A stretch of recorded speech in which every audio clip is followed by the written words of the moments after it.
All right, y'all. So my bike is a little bit taken apart, but while I'm taking it apart, I had like this idea. Okay, I was thinking, would this bike work without an exhaust on it, dude?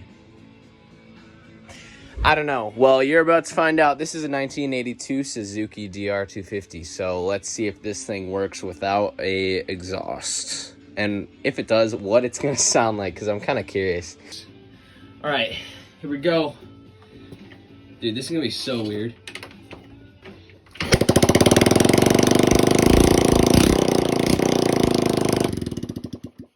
Why does it sound like that? That is so weird.